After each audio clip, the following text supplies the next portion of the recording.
जी नमस्कार, हिंदी की नगरी में स्वागत है आपका।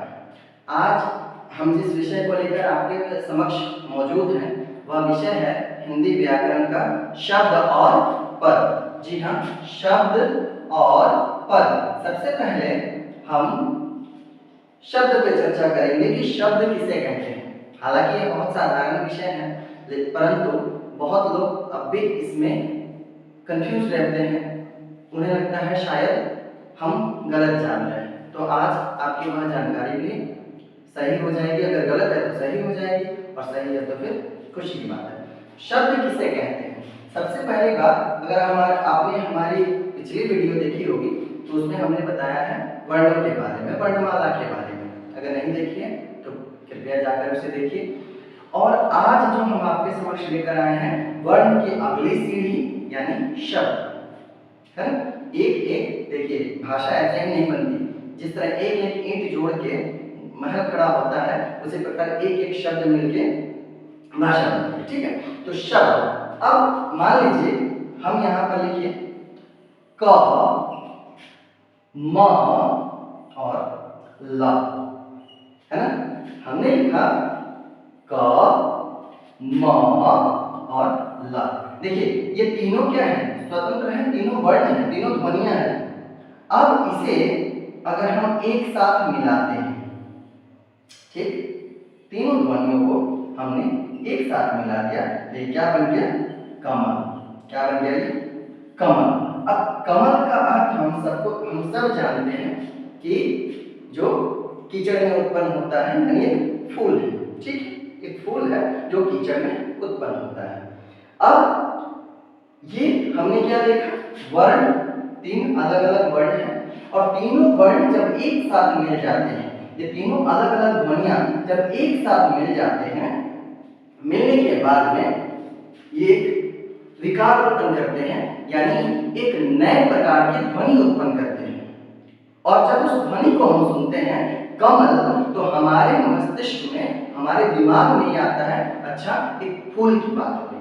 ठीक है, तो इसके बाद हम क्या समझ पा रहे हैं कि दो या दो से अधिक, दो या दो से अधिक, कहीं कहीं आपको मिलेगा एक ध्वनि में, तो खैर दो या दो से अधिक वर्णों के मेल से, है ना, तीन वर्ण है ना, एक दो और ये तीन, तो दो या दो से अधिक वर्णों के मेल से उत्पन्न विकार, जब ये तीनों हम एक साथ उच्चारण कर रहे हैं कमल, है ना, तो उत्पन्न विकार को, यानी इस तीनों ध्वनियों में क्या एक नई ध्वनि का निर्माण हो रहा है।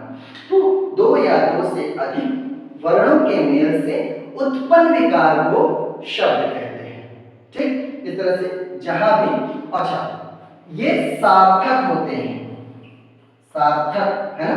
जिस सार्थक का मतलब क्या हुआ? अर्थ होना चाहिए, बिना अर्थ के।